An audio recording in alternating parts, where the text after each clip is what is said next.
ನಮಸ್ಕಾರ, ನ್ಯೂಸ್ ಎಟ್ 4 ಗೆ ಸ್ವಾಗತ. ನಾನು ನವಿತಾ ಜೈನ್.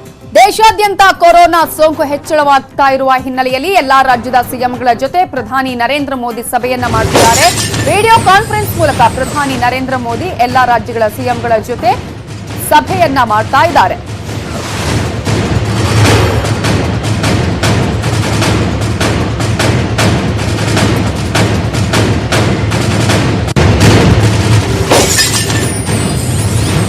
ದೇಶಾದ್ಯಂತ ಕೊರೋನಾ ಸೋಂಕು ದಿನದಿಂದ ದಿನಕ್ಕೆ ಹೆಚ್ಚಳವಾಗ್ತಾ ಇರುವ ಹಿನ್ನೆಲೆಯಲ್ಲಿ ಎಲ್ಲಾ ರಾಜ್ಯದ ಸಿಎಂಗಳ ಜೊತೆ ಇವತ್ತು ನಾಳೆ ಪ್ರಧಾನಿ ನರೇಂದ್ರ ಮೋದಿ ಅವರು ವಿಡಿಯೋ ಕಾನ್ಫರೆನ್ಸ್ ಮೂಲಕ ಸಭೆಯನ್ನ ಮಾಡ್ತಾ ಇದ್ದಾರೆ. ಅವರಲ್ಲಿ ಮುಖ್ಯಮಂತ್ರಿಗಳ ಜೊತೆ ಚರ್ಚೆಯನ್ನ ಮಾಡ್ತಾರೆ. ಆಯಾಯ ರಾಜ್ಯಗಳ ಸ್ಥಿತಿ ಯಾವ ರೀತಿಯಾಗಿದೆ ಅನ್ನೋದರ ಜೊತೆಗೆ ಸಾಕಷ್ಟು ಮಾಹಿತಿಯನ್ನು ಕೂಡ ಕಲೆ ಹಾಕ್ತಾರೆ. ಈಗಾಗಲೇ ಸಾವಿನ ಸಂಖ್ಯೆ ಹೆಚ್ಚಳ ಆಗಿರೋದ್ರ ಬಗ್ಗೆ ಬೇಸರವನ್ನ ವ್ಯಕ್ತಪಡಿಸಿದ್ದಾರೆ ಪ್ರಧಾನಿ ನರೇಂದ್ರ ಮೋದಿ. ಇದು ಬೇಸರದ ಸಂಗತಿ, ಯಾವುದೇ ಭಾರತೀಯನ ಸಾವನ್ನ ಸಹಿಸೋಕೆ ಸಾಧ್ಯ ಇಲ್ಲ ಅಂತ ಹೇಳಿ ಸಿಎಂಗಳ ಸಭೆಯಲ್ಲಿ ಪ್ರಧಾನಿ ನರೇಂದ್ರ ಮೋದಿ ಹೇಳಿಕೆಯನ್ನ ಕೊಟ್ಟಿದ್ದಾರೆ.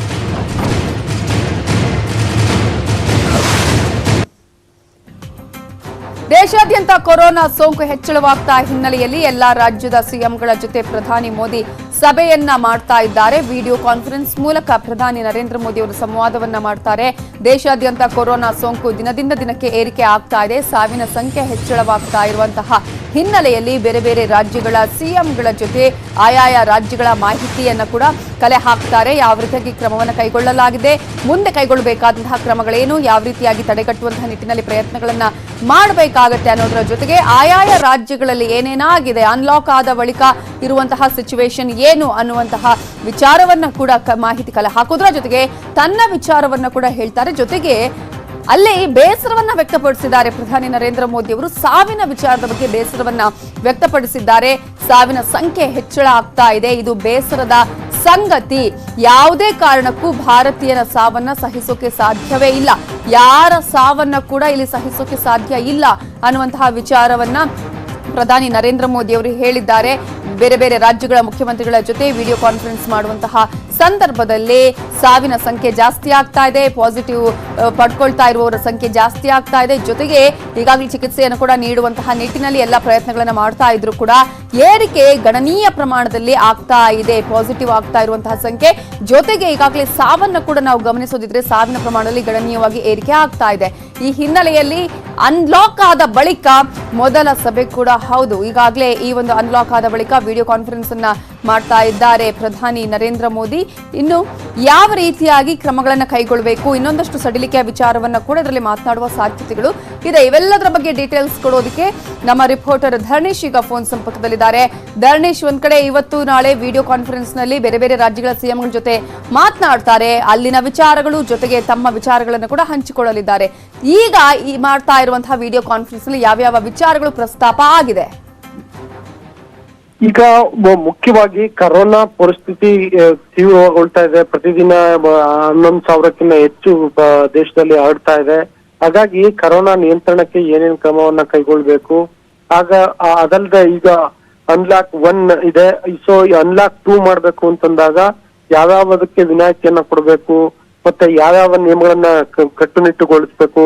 ಮತ್ತು ಈಗ ಇಡೀ ದೇಶದಲ್ಲಿ ಮುಂಬೈ, ದೆಹಲಿ, ಕೋಲ್ಕತ್ತಾ, ಅಹಮದಾಬಾದ್, ಚೆನ್ನೈ ಈ 5 ನಗರಗಳಲ್ಲಿ ಕೊರೋನಾ ಸೋಂಕು ಹರಡುವಿಕೆ ವ್ಯಾಪಕವಾಗಿದೆ.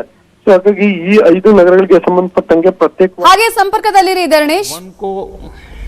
2 सप्ताह हो रहे हैं. इस दौरान जो अनुभव आए हैं उसकी समीक्षा, उन पर चर्चा हमें आगे के लिए बहुत उपयोगी हो सकती है. आज की इस चर्चा में मुझे भी आपसे काफी कुछ जानने का अवसर मिलेगा. ग्राउंड रियलिटी क्या है उसको समझने का अवसर मिलेगा. आज की चर्चा के निकले पॉइंट्स, आपके सुझाव देश को आगे की रणनीति करेंगे. साथियों, किसी भी संकट से निपटने के लिए टाइमिंग का बहुत महत्व होता है. सही समय पर लिए गए फैसलों ने देश में कोरोना संक्रमण को नियंत्रित करने में बहुत मदद की है।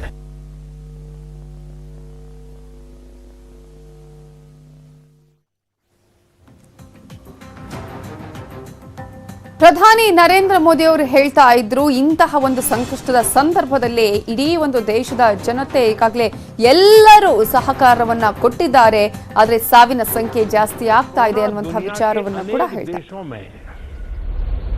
चर्चा का विषय भी नहीं बना था, तब भारत ने इससे निपटने के लिए तैयारियां शुरू कर दी थी, फैसले लेने शुरू कर दिए थे। हमने एक एक भारतीय की जिंदगी को बचाने के लिए दिन रात मेहनत की है। बीते हफ्तों में हजारों की संख्या में हमारे भारतीय भाई बहन विदेश से अपने वतन वापस लौटे हैं। बीते हफ्तों में लाखों की संख्या में प्रवासी श्रमिक अपने अपने गांव पहुंचे हैं। रेल, रोड, एयर, सी सारे मार्ग करीब करीब अब खुल चुके हैं, लेकिन इसके बावजूद एयर, सी सारे मार्ग करीब करीब अब खुल चुके हैं, लेकिन इसके बावजूद हमारी इतनी जनसंख्या होने के बावजूद भारत में कोरोना संक्रमण उस जैसा विनाशकारी प्रभाव नहीं दिखा पाया जो दुनिया के और देशों में कोरोना ने आफत पैदा की है। दुनिया के बड़े बड़े एक्सपर्ट्स, हेल्थ के जानकार लॉकडाउन और भारत के लोगों द्वारा दिखाए गए अनुशासन की आज भारी चर्चा हो रही है।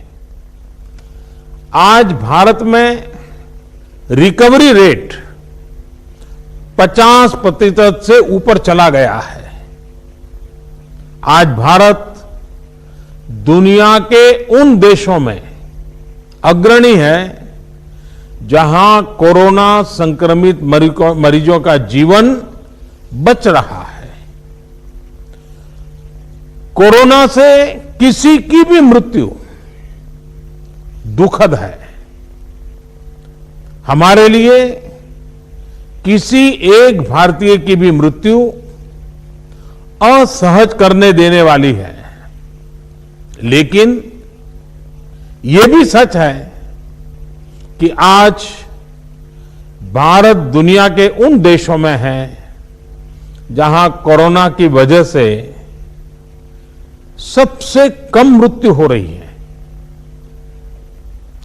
अब अनेक राज्यों के अनुभव आज आत्मविश्वास जगाते हैं कि भारत कोरोना के इस संकट में अपने नुकसान को सीमित करते हुए आगे बढ़ सकता है, अपनी अर्थव्यवस्था को तेजी से संभाल सकता है।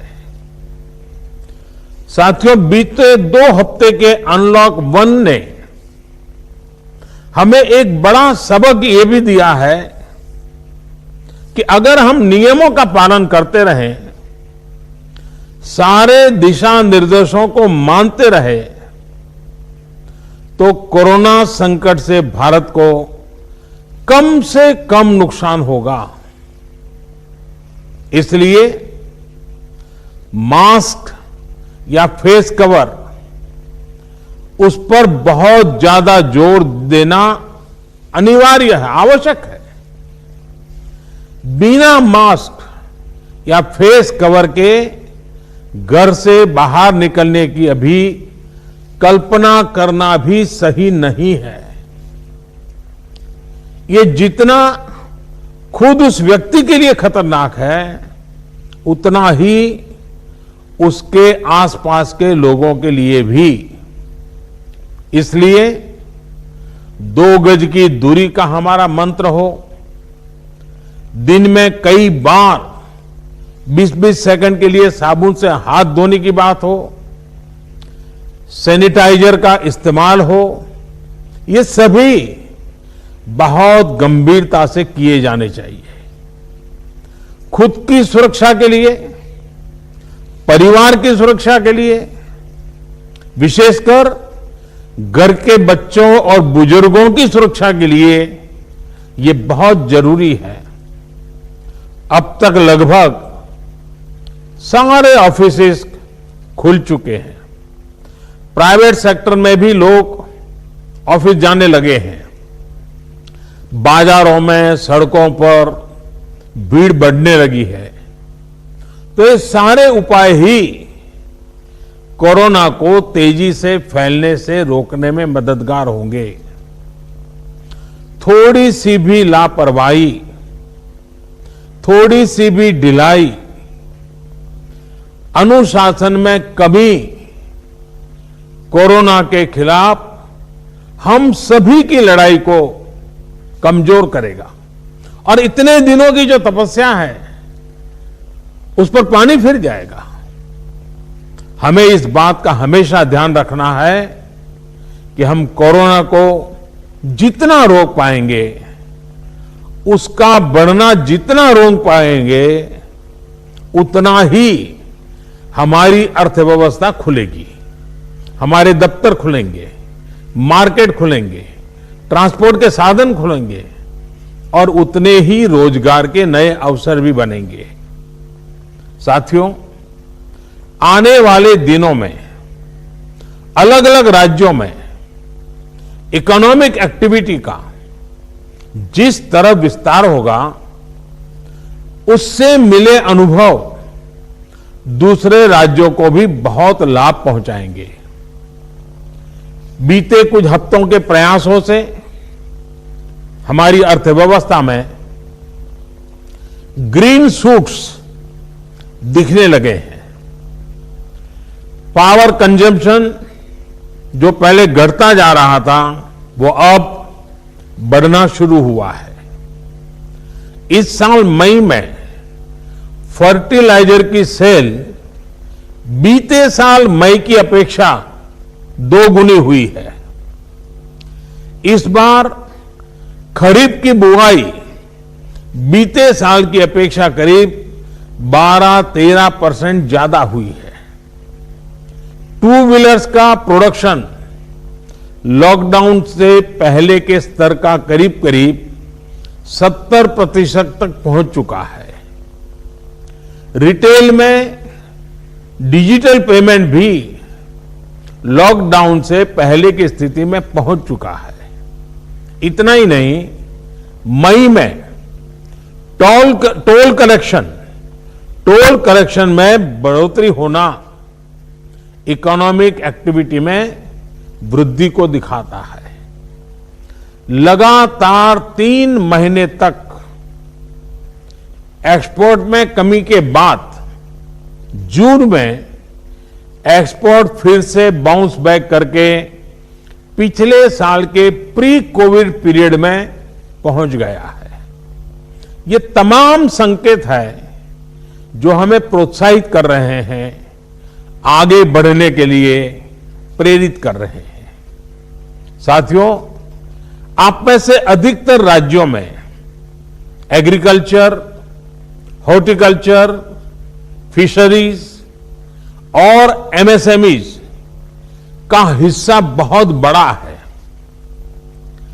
आत्मनिर्भर भारत अभियान के तहत बीते कुछ दिनों से इन तमाम सेक्टर्स के लिए अनेक प्रावधान किए गए हैं।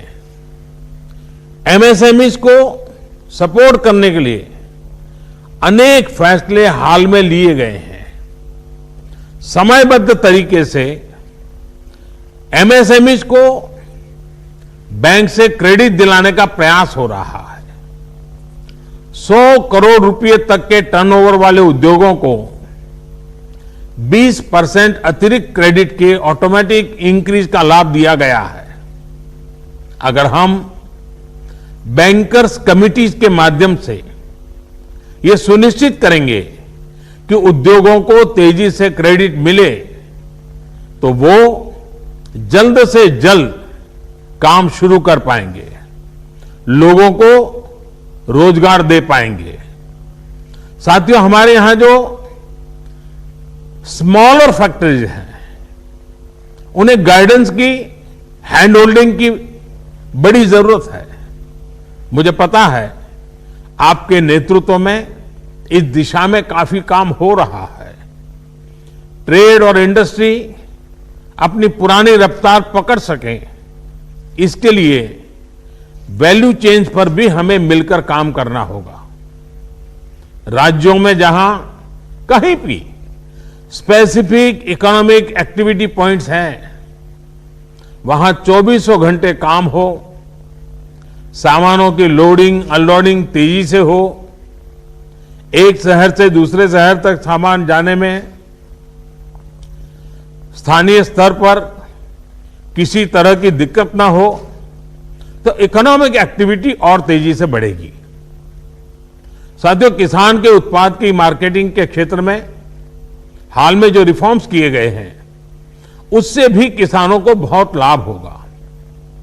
इससे किसानों को अपनी उपज बेचने के लिए नए विकल्प उपलब्ध होंगे, उनकी आय बढ़ेगी और खराब मौसम के कारण, स्टोरेज के अभाव के कारण उनको जो नुकसान होता था, उसे भी हम कम कर पाएंगे। जब किसान की आय बढ़ेगी तो निश्चित रूप से डिमांड भी बढ़ेगी और राज्य की अर्थव्यवस्था की गति भी बढ़ेगी। विशेष तौर पर नॉर्थ ईस्ट और हमारे आदिवासी इलाकों में फार्मिंग और हॉर्टिकल्चर, इसके लिए अनेक अवसर बनने वाले हैं। ऑर्गेनिक प्रोडक्ट्स हो, बांबू प्रोडक्ट्स हो, दूसरे ट्राइबल प्रोडक्ट्स हो, उनके लिए नए मार्केट का द्वार खुलने वाला है। लोकल प्रोडक्ट के लिए जिस क्लस्टर बेस्ड रणनीति की घोषणा की गई है, उसका भी लाभ हर राज्य को होगा। इसके लिए जरूरी है कि हम हर ब्लॉक, हर जिले में ऐसे प्रोडक्ट्स की पहचान करें जिनकी प्रोसेसिंग या मार्केटिंग करके एक बेहतर प्रोडक्ट हम देश और दुनिया के बाजार में उतार सकते हैं। साथियों, बीते दिनों आत्मनिर्भर भारत अभियान के तहत जितनी भी घोषणाएं की गई हैं, वो एक निश्चित समय सीमा के भीतर जमीन पर उतरे, इसके लिए हमें एकजुट होकर काम करना है।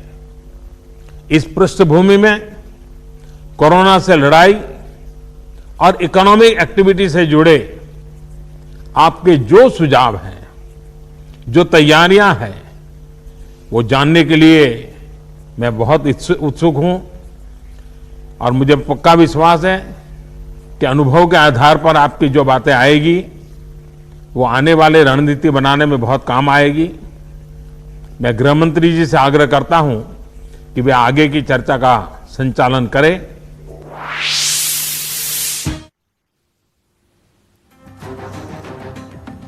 ಪ್ರಧಾನಿ ನರೇಂದ್ರ ಮೋದಿ ಅವರು ಅನ್ಲಾಕ್ ಆದ ಬಳಿಕ ಮಾತನಾಡ್ತಾ ಇದ್ರು. ಬೇರೆ ಬೇರೆ ರಾಜ್ಯಗಳ ಸಿಎಂಗಳ ಜೊತೆ ಮಾತನಾಡಿದ್ರು. ಏನ್ ಮಾಡಬೇಕು ಅಂತ ಸಂದರ್ಭದಲ್ಲಿ ಏನಾಗಿತ್ತು, ಕೊರೋನಾ ಬಂದಂತಹ ಸಂದರ್ಭದಲ್ಲಿ ಕೈಗೊಂಡಂತಹ ಕ್ರಮಗಳ ಬಗ್ಗೆ, ಆ ನಂತರ ಯಾವ ರೀತಿಯಾಗಿ ಅನ್ಲಾಕ್ ಮಾಡುವಂತಹ ಸಂದರ್ಭದಲ್ಲಿ ಆರ್ಥಿಕ ಪರಿಸ್ಥಿತಿ ಹೇಗೆ ಉತ್ತಮಗೊಳಿಸುವಂತಹ ಪ್ರಯತ್ನಗಳನ್ನ ಮಾಡಲಾಯಿತು ಅನ್ನೋದ್ರ ಜೊತೆಗೆ ಮುಂದೆ ನಾವು ಏನ್ ಮಾಡಬೇಕು, ಯಾವ ರೀತಿಯಾಗಿ ನಾವು ಬದುಕಬೇಕು ಅನ್ನುವ ವಿಚಾರವನ್ನ ಕೂಡ ಹೇಳಿದ್ದಾರೆ. ಕೊರೋನಾ ನಿಯಂತ್ರಿಸುವಂತಹ ಆತ್ಮವಿಶ್ವಾಸ ಈ ಸಂದರ್ಭದಲ್ಲಿ ಬೆಳೆದಿದೆ.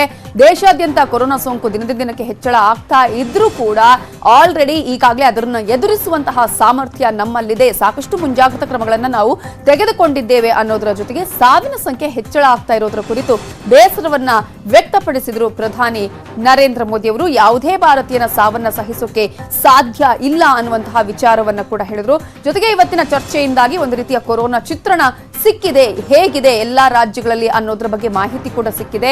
ಕೊರೋನಾ ವಿರುದ್ಧದ ಹೋರಾಟ ಸರಿ ಹಾದಿಯಲ್ಲಿದೆ ಭಾರತದಲ್ಲಿ ಅನ್ನುವ ವಿಚಾರವನ್ನ ಹೇಳಿದ್ರು. ಇದಕ್ಕಾಗಿ ಹಗಲು ರಾತ್ರಿ ಅಧಿಕಾರಿಗಳು ದುಡಿದಿದ್ದಾರೆ ಅಂತ ಹೇಳಿ ಆ ಅಧಿಕಾರಿಗಳ ಶ್ರಮವನ್ನ ಕೂಡ ಉಲ್ಲೇಖ ಮಾಡಿದ್ರು. ದೇಶದ ಎಲ್ಲರ ಜೀವ ಉಳಿಸೋದಕ್ಕೆ ಸರ್ಕಾರ ಬದ್ಧವಾಗಿದೆ ಅನ್ನೋದನ್ನ ಹೇಳೋದ್ರ ಜೊತೆಗೆ ಆರ್ಥಿಕ ಪರಿಸ್ಥಿತಿ ಉತ್ತಮವಾಗಿ ಸಾಗ್ತಾ ಇದೆ, ಗುಣಮಟ್ಟ ಹೊಂದಿದೆ ಅನ್ನೋದನ್ನು ಕೂಡ ಹೇಳಿದ್ರು.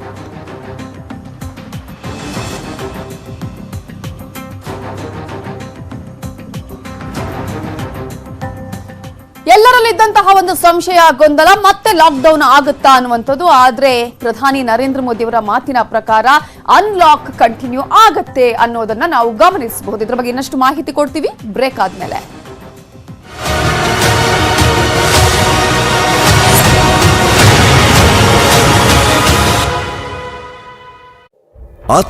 ಆಗಲ್ವಾ? ಸರ್ಕಾರ ಹೇಳ್ತಾ ಇರೋದು ಅದನ್ನೇ. ಸಾಮಾಜಿಕ ಅಂತರ ತುಂಬಾ ಮುಖ್ಯ. So please follow rules, follow ಮಾಡಿ. ರೂಮರ್ಸ್ ಹಬ್ಬಿಸ್ಬೇಡಿ. ಅದಕ್ಕೆ ಕಿಲ್ಲರ್ ಕೊರೋನಾಗೆ ಮನೇಲಿರೋದೇ ಬೆಸ್ಟ್ ಮೆಡಿಸಿನ್. Stay home. ಯಾರ ಮನೆಗೂ ಹೋಗ್ಬೇಡಿ, ಯಾರನ್ನು ಮನೆ ಕರಿಬೇಡಿ. ಕುಟುಂಬದೊಂದಿಗೆ ಸಮಯ ಕಳೆಯಿರಿ, ಕುಟುಂಬದ ರಕ್ಷಣೆ ಮಾಡಿ. Killer corona.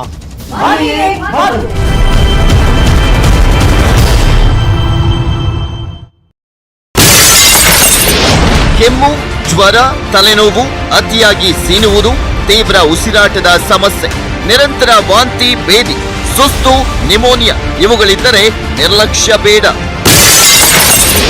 ಕೆಮ್ಮುವಾಗ, ಸೀನುವಾಗ ಕೈ ಅಡ್ಡ ಇರಲಿ. ಬೇರೆಯವರಿಂದ ಕನಿಷ್ಠ 3 ಅಡಿ ಅಂತರವಿರಲಿ. ಪದೇ ಪದೇ ಕಣ್ಣು, ಮೂಗು ಮುಟ್ಟಬೇಡಿ. ಸ್ವಚ್ಛತೆಗೆ ಹೆಚ್ಚು ಒತ್ತನ್ನ ಕೊಡಿ. ಪದೇ ಪದೇ ಕೈ ತೊಳೆದುಕೊಳ್ಳಿ. ಆಗಾಗ ಸ್ಯಾನಿಟೈಸರ್ ಅನ್ನ ಬಳಸಿ. ಜನಸಂದಣಿ ಪ್ರದೇಶಗಳಿಂದ ದೂರ ಇರಿ.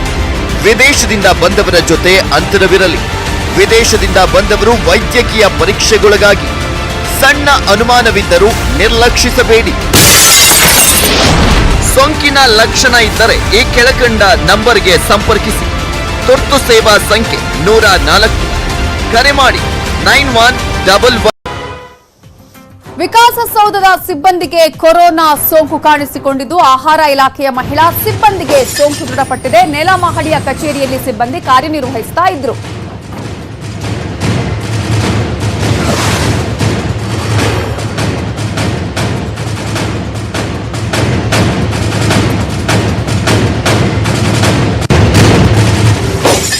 ವಿಕಾಸಸೌಧದ ಸಿಬ್ಬಂದಿಗೆ ಕೊರೋನಾ ಸೋಂಕು ದೃಢಪಟ್ಟಿದೆ. ಆಹಾರ ಇಲಾಖೆಯ ಮಹಿಳಾ ಸಿಬ್ಬಂದಿಗೆ ಸೋಂಕು ಕಾಣಿಸಿಕೊಂಡಿದ್ದು, ನೆಲಮಹಡಿಯ ಕಚೇರಿಯಲ್ಲಿ ಇವರು ಕಾರ್ಯವನ್ನ ನಿರ್ವಹಿಸ್ತಾ ಇದ್ರು. ಆ ಸಿಬ್ಬಂದಿಗೆ ಸೋಂಕು ದೃಢಪಟ್ಟಿದೆ. ಖಾಸಗಿ ಆಸ್ಪತ್ರೆಯಲ್ಲಿ ಇವರು ಪರೀಕ್ಷೆಯನ್ನ ಮಾಡಿಸಿದ್ರು. ಈ ಸಂದರ್ಭದಲ್ಲಿ ಪಾಸಿಟಿವ್ ಅಂತ ಬಂದಿದೆ. ಆಹಾರ ಇಲಾಖೆ ಕಚೇರಿಯ 5 ಕೊಠಡಿಗಳನ್ನ ಈಗ ಸೀಲ್ ಡೌನ್ ಮಾಡಲಾಗಿದೆ.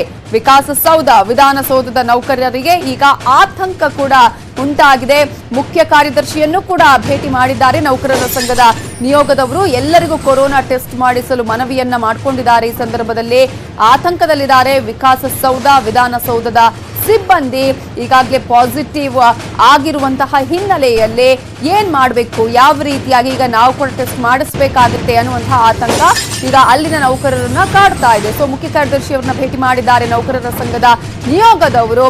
ಎಲ್ರಿಗೂ ಟೆಸ್ಟ್ ಮಾಡಿಸಿ, ಕೊರೋನಾ ಟೆಸ್ಟ್ ಮಾಡಿಸಿ ಅಂತ ಹೇಳಿ ಮನವಿಯನ್ನ ಮಾಡಿಕೊಂಡಿದ್ದಾರೆ.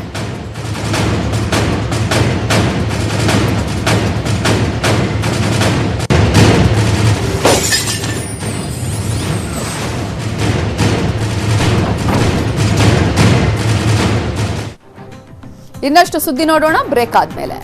ಕೊರೋನಾಗೆ ಎಎಸ್ಐ ಸಾವು ಪ್ರಕರಣಕ್ಕೆ ಸಂಬಂಧಪಟ್ಟ ಹಾಗೆ ಮೃತ ಎಎಸ್ಐಗೆ ಹಲವು ಅನಾರೋಗ್ಯ ಸಮಸ್ಯೆಗಳು ಇತ್ತು ಅಂತ ಹೇಳಲಾಗ್ತಾ ಇದೆ. ಎಎಸ್ಐಗೆ ರಜೆ ಕೂಡ ನೀಡಲಾಗಿತ್ತು ಅಂತ ಹೇಳಿದ್ದಾರೆ ಭಾಸ್ಕರ್ ರಾವ್.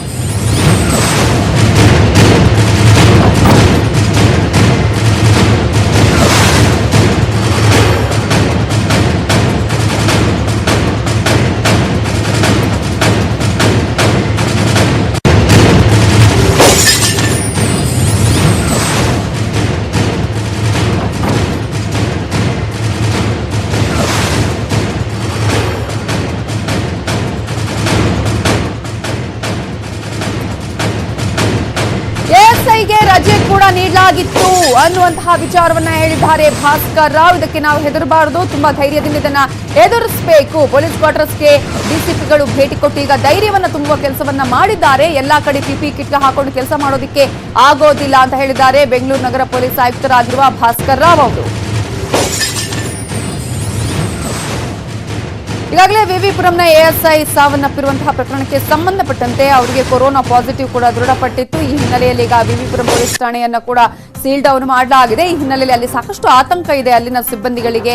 ಈಗ ಸಾವನ್ನಪ್ಪಿರೋದು ಕೊರೋನಾದಿಂದ ಅಂತ ಹೇಳಿ ದೃಢಪಟ್ಟ ನಂತರ ಒಂದು ರೀತಿಯಲ್ಲಿ ಪೊಲೀಸರು ಕೂಡ ಕೆಲಸ ಮಾಡೋದಕ್ಕೆ ಈಗ ಆತಂಕದಿಂದ ಕೆಲಸ ಮಾಡಬೇಕಾಗುತ್ತೆ. ಈ ಹಿನ್ನೆಲೆಯಲ್ಲಿ ಧೈರ್ಯವನ್ನ ತುಂಬುವಂತಹ ಕೆಲಸ ಮಾಡಿದ್ದಾರೆ ಡಿಸಿಪಿಗಳು. ಎಷ್ಟೇ ಎಚ್ಚರಿಕೆ ವಹಿಸಿದ ನಂತರ ಒಟ್ಟಾರೆ 13 ಜನ ಸಿಬ್ಬಂದಿ ನಾವು ಸೋಂಕಿಗೆ ಒಳಗಾಗಿದ್ದಾರೆ. ಒಬ್ಬರು ಮೃತಪಟ್ಟಿದ್ದಾರೆ. ಅವರು ಮೃತಪಟ್ಟವರು ಒಬ್ಬರು ಅಸಿಸ್ಟೆಂಟ್ ಸಬ್ ಇನ್ಸ್ಪೆಕ್ಟರ್ ಏನಿದಾರಲ್ಲ, ಅವರು ಈ ತಿಂಗಳ ಕೊನೆಗೆ ನಿವೃತ್ತಿ ಆಗಬೇಕಾಗಿತ್ತು. ಬಟ್ ಆದರೆ ಅವ್ರಿಗೆ ಈ ಕೋವಿಡ್ ಪ್ರಾರಂಭ ಆಗೋ ಸಮಯದಿಂದನೇ ಅವರು ರಜೆಯಲ್ಲಿದ್ದರು. ಸೊ ಅವರು ಹೊರಗಡೆ ಇರುವಾಗ ಅವ್ರಿಗೆ ಸೋಂಕು ತಗಲಿದೆ ಹೊರತು ಅವ್ರಿಗೆ ನೇರವಾಗಿ ಏನು ಸೋಂಕಿಗೆ ಅವರು ಕೆಲಸದಲ್ಲಿ ಅವರು ಆಗಿರೋದಿಲ್ಲ ಅವರು. ಸೊ ಅವರ ಮೃತ ಮೊನ್ನೆ ರಾತ್ರಿ ವಿವಿಪುರಂ ಪೊಲೀಸ್ ಟ್ರಾಫಿಕ್ ಸ್ಟೇಷನ್ನಲ್ಲಿ ಅವರು 9 ಘಟಕದಲ್ಲಿ ಇದು ಕೋವಿಡ್ ಪ್ರಕರಣ ಆಗಿರುತ್ತೆ. ಮತ್ತೆ ಅದು ತಕ್ಷಣವೇ ನಾವು ಬಿಬಿಎಂಪಿ ವತಿಯಿಂದನೇ ಅದಕ್ಕೆ ಫ್ಯೂಮಿಗೇಟ್ ಮಾಡಿ 2 ದಿನ ಲಾಕ್ಡೌನ್ ಮಾಡಿಬಿಟ್ಟು ಅದಕ್ಕೆ ಸೀಲ್ ಡೌನ್ ಮಾಡಿ ಮತ್ತೆ ಅದಕ್ಕೆ ನಾವು ಕೆಲಸ ಪ್ರಾರಂಭ ಮಾಡಿದ್ವಿ. ಕೊರೋನಾ ಸಂಕಷ್ಟದ ಸಂದರ್ಭದಲ್ಲಿ ಮಕ್ಕಳಿಗೆ ಬೇಕಾ ಪರೀಕ್ಷೆ? ಎಸ್ಎಸ್ಎಲ್ಸಿ ಪಿಯುಸಿ ಪರೀಕ್ಷೆ ಬೇಡ ಅಂತ ಹೇಳಿ ಒತ್ತಾಯವನ್ನ ಮಾಡ್ತಿದ್ದಾರೆ ವಿದ್ಯಾರ್ಥಿಗಳ ಪೋಷಕರು. ಬೆಂಗಳೂರಿನ ಹಲವು ವಿದ್ಯಾರ್ಥಿಗಳ ಪೋಷಕರು ಒತ್ತಾಯವನ್ನ ಮಾಡ್ತಾ ಇದ್ದು 198 ವಾರ್ಡ್ಗಳ ಪೈಕಿ ಬಹುತೇಕ ಕಡೆ ಕಂಟೈನ್ಮೆಂಟ್ ಝೋನ್ಗಳು ಇದೆ. ಸೊ ಕಂಟೈನ್ಮೆಂಟ್ ಝೋನ್ಗಳೇ ಈಗ ತುಂಬಿರುವ ಕಡೆ ಪರೀಕ್ಷೆ ಬೇಕಾ? ಪರೀಕ್ಷೆಗಿಂತ ಜೀವವೇ ಮುಖ್ಯ ಅಂತ ಹೇಳ್ತಿದ್ದಾರೆ ಪೋಷಕರು. ಈ ಹಿನ್ನೆಲೆಯಲ್ಲಿ ಹಲವು ಪೋಷಕರು ಬಿಬಿಎಂಪಿ ಮೇಯರ್ಗೆ ಮನವಿಯನ್ನ ಮಾಡಿದ್ದಾರೆ. ಪರೀಕ್ಷೆ ನಡೆಸಬಾರದು ಅಂತ ಹೇಳಿ ಮನವಿಯನ್ನ ಪೋಷಕರು ಮಾಡಿದ್ದಾರಂತೆ. ಪೋಷಕರ ಒತ್ತಾಯದ ಹಿನ್ನೆಲೆಯಲ್ಲಿ ಶಿಕ್ಷಣ ಸಚಿವರಿಗೆ ಈಗ ಬಿಬಿಎಂಪಿ ಮೇಯರ್ ಗೌತಮ್ ಕುಮಾರ್ ಜೈನ್ ಪತ್ರವನ್ನ ಬರೆದಿದ್ದಾರೆ. ಶಿಕ್ಷಣ ಸಚಿವರಿಗೆ ಪತ್ರ ಬರೆಯಲು ನಿರ್ಧಾರವನ್ನ ಮಾಡಿದ್ದಾರೆ ಮೇಯರ್. ಪೋಷಕರ ಮನವಿಯನ್ನ ಪ್ರಸ್ತಾಪಿಸಿ ಪತ್ರ ಬರೀತಾರಂತೆ ಗೌತಮ್ ಕುಮಾರ್. ಕಂಟೈನ್ಮೆಂಟ್ ಝೋನ್ಗಳಲ್ಲೂ ಕೂಡ ಪರೀಕ್ಷಾ ಕೇಂದ್ರಗಳಿರೋದೇ ಈಗ ಭಯಕ್ಕೆ ಕಾರಣ ಆಗಿದೆ. ಅದೇ ಕಾರಣಕ್ಕಾಗಿ ಪೋಷಕರು ಈಗ ಮನವಿಯನ್ನ ಸಲ್ಲಿಸಿದ್ದಾರೆ ಮೇಯರ್ಗೆ. ಈ ಹಿನ್ನೆಲೆಯಲ್ಲಿ ಮೇಯರ್ ಈಗ ಶಿಕ್ಷಣ ಸಚಿವರಿಗೆ ಪತ್ರವನ್ನ ಬರೆಯೋದಕ್ಕೆ ನಿರ್ಧಾರವನ್ನ ಕೈಗೊಂಡಿದ್ದಾರೆ. ಸಾಕಷ್ಟು ಕಂಟೈನ್ಮೆಂಟ್ ಝೋನ್ಗಳು ಇದೆ ಬೆಂಗಳೂರಿನಲ್ಲಿ. ಈ ಹಿನ್ನೆಲೆಯಲ್ಲಿ ಆ ಝೋನ್ಗಳಲ್ಲೂ ಕೂಡ ಎಕ್ಸಾಮಿನೇಷನ್ ಸೆಂಟರ್ ಇರೋದ್ರಿಂದ ಮಕ್ಕಳನ್ನ ಹೊರಗೆ ಕಳುಹಿಸೋದಕ್ಕೆ ಆತಂಕ ಇದೆ. ಎಕ್ಸಾಮ್ ಬೇಕಾ ಈ ಸಂದರ್ಭದಲ್ಲಿ ಅನ್ನುವಂತಹ ಆತಂಕವನ್ನ ಹೊರಹಾಕಿ ಮೇಯರ್ಗೆ ಇದರ ಬಗ್ಗೆ ಗಮನ ಸೆಳೆಯುವ ಪ್ರಯತ್ನವನ್ನ ಮಾಡಿದ್ದಾರೆ. ಮೇಯರ್ ಈಗ ಪತ್ರ ಬರಿತೀನಿ ಅಂತ ಹೇಳಿ ಈಗ ನಿರ್ಧಾರವನ್ನ ತೆಗೆದುಕೊಂಡಿದ್ದಾರೆ. ಬರುವ ದಿನಗಳಲ್ಲಿ ನಮ್ಮಲ್ಲಿ PUC ಎಕ್ಸಾಮ್ಸು ಮತ್ತು SSLC ಎಕ್ಸಾಮ್ಸ್ ಅಂತ ಇಡ್ತಾ ಇದ್ವಿ. ಇವಾಗ ಹಲವಾರು ಪೇರೆಂಟ್ಸು ನನಗೆ ಮೇಲು ಮಾಡ್ತಾ ಇದ್ದಾರೆ, ಪರ್ಸ್ನಲಾಗಿ ವೈಯಕ್ತಿಕವಾಗಿ ಫೋನು ಮಾಡ್ತಾ ಇದ್ದಾರೆ. ಯಾವ ಥರ ತಾವು ಎಕ್ಸಾಮ್ಸ್ ನಡೀತಾ ಇದ್ದಾರೆ, ಒಂದು ಭಯದ ವಾತಾವರಣದಲ್ಲಿ ಪೋಷಕರ ಮಧ್ಯೆ ಒಂದು ಭಯದ ವಾತಾವರಣ ಬಂದಿದೆ. ಯಾವ ರೀತಿಯಲ್ಲಿ ನಮ್ಮ ಮಕ್ಕಳನ್ನ ನಾವು ಕಾಲೇಜಿಗೆ ಅಥವಾ ಸೆಂಟರ್ಸಿಗೆ ಎಕ್ಸಾಮ್ ಸೆಂಟರ್ಸಿಗೆ ಕಳಿಸ್ಬೇಕಂತೇಳಿ ಒಂದು ಭಯದ ವಾತಾವರಣ ಇದೆ. ಆ ನಿಟ್ಟಿನಲ್ಲಿ ನಾನು ಮಾನ್ಯ ಸಚಿವರಿಗೆ ನಾನು ಪತ್ರ ಬರೀತೀನಿ. ಏನೇನು ಕ್ರಮಗಳು ತಗೊಂಡಿದ್ದಾರೆ ಅದನ್ನು ಸ್ವಲ್ಪ ಯೋಚನೆ ಮಾಡಿ ಕರೆಕ್ಟಾಗಿ ತಗೊಂಡಂಥ ಸಂದರ್ಭದಲ್ಲಿ ಹಾಗೂ ಒಂದು ಸಂದೇಶ ಪೋಷಕರಿಗೆ ಯಾವುದೇ ಭಯದ ವಾತಾವರಣ ಇಲ್ಲ ಅಂದರೆ ಒಂದು ಸಂದೇಶ ಕಳಿಸಿದರೆ ತುಂಬ ಒಳ್ಳೆಯ ರೀತಿಯಲ್ಲಿ ಆಗುತ್ತಂತೇಳಿ ನನ್ನ ಭಾವನೆ ಇದು. ಸರ್ಕಾರ ಎಚ್ಚೆತ್ತುಕೊಳ್ಳದಿದ್ರೆ ಮುಳುವಾಗುತ್ತಾ ಜಿಂದಾಲ್? ಕರ್ನಾಟಕದಲ್ಲಿ ಕೊರೋನಾ ಹೆಚ್ಚಳಕ್ಕೆ ಕಾರಣ ಆಗತ್ತಾ? ಜನರ ಭಯಕ್ಕೆ ಕಾರಣವಾಗಿದ್ದಾರೆ 30,000 ಉದ್ಯೋಗಿಗಳು. ಕರ್ನಾಟಕದಲ್ಲಿ ಕೊರೋನಾ ಹೆಚ್ಚಳಕ್ಕೆ ಕಾರಣ ಆಗತ್ತಾ ಅನ್ನುವಂತಹ ಪ್ರಶ್ನೆ ಕೂಡ ಇದೆ. ಜಿಂದಾಲ್ನ ವಿಚಾರಕ್ಕೆ ಸಂಬಂಧಪಟ್ಟ ಹಾಗೆ ಈಗ ಜನರ ಭಯಕ್ಕೆ ಕಾರಣ ಆಗಿರೋದು 30,000 ಉದ್ಯೋಗಿಗಳು. ಜಿಂದಾಲ್ನಲ್ಲಿ ಸೋಂಕಿತರ ಸಂಖ್ಯೆ ಜಾಸ್ತಿ ಆಗ್ತಾ ಇದೆ. ಈವರೆಗೆ 197 ಜನರಿಗೆ ಕೊರೋನಾ ಸೋಂಕು ಬಂದಿದೆ. ಬಳ್ಳಾರಿಯಲ್ಲಿ 197 ಸೋಂಕಿತರಲ್ಲಿ 125 ಜನರಿಗೆ ಇದೇ ಒಂದು ಜಿಂದಾಲ್ನ ಲಿಂಕ್ ಇದೆ. 30,000 ಉದ್ಯೋಗಿಗಳಿದ್ರು, 500 ಜನರಿಗೂ ಕೂಡ ಪರೀಕ್ಷೆ ನಡೆದಿಲ್ಲ ಅಂತ ಹೇಳಲಾಗ್ತಾ ಇದ್ದು. ಲಾಕ್ಡೌನ್ ಟೈಮ್ನಲ್ಲಿ ತುರ್ತು ಸೇವೆಯಡಿ ಕೆಲಸ ಮಾಡ್ತಾ ಇದ್ರು ಕಾರ್ಖಾನೆಯ ಸಿಬ್ಬಂದಿ. ಕೊರೋನಾದಿಂದ ಬೆಂಗಳೂರಲ್ಲಿ ಜಿಂದಾಲ್ ಉದ್ಯೋಗಿ ಮೃತಪಟ್ಟಿದ್ದಾರೆ. ಈಗ ಮನೆಗೆ ಹೋಗೋದಿಕ್ಕೂ ಕೂಡ ಜಿಂದಾಲ್ ಉದ್ಯೋಗಿಗಳು ಹಿಂದೇಟು ಹಾಕಬೇಕಾದ ಸಿಚುವೇಶನ್ ನಿರ್ಮಾಣ ಆಗಿದೆ. ಅದೇ ಕಾರಣಕ್ಕಾಗಿ ಉದ್ಯೋಗಿಗಳಿಗ ಮನೆಗೂ ಕೂಡ ಹೋಗೋದಿಕ್ಕೆ ಹಿಂದೇಟನ್ನ ಹಾಕ್ತಾ ಇದ್ದಾರೆ.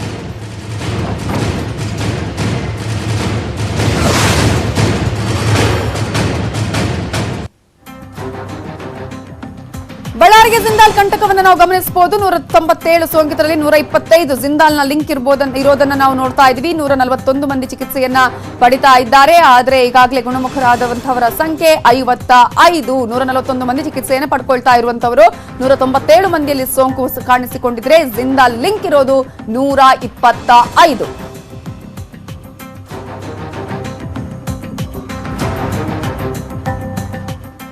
ಇವಿಷ್ಟೇ ಹೊತ್ತಿನ ಪ್ರಮುಖ ಸುದ್ದಿ. ನೋಡ್ತಾ ಇರಿ ನ್ಯೂಸ್ 18 ಕನ್ನಡ. ಜಾಲ ನಮ್ಮದು, ಬಲ ನಿಮ್ಮದು.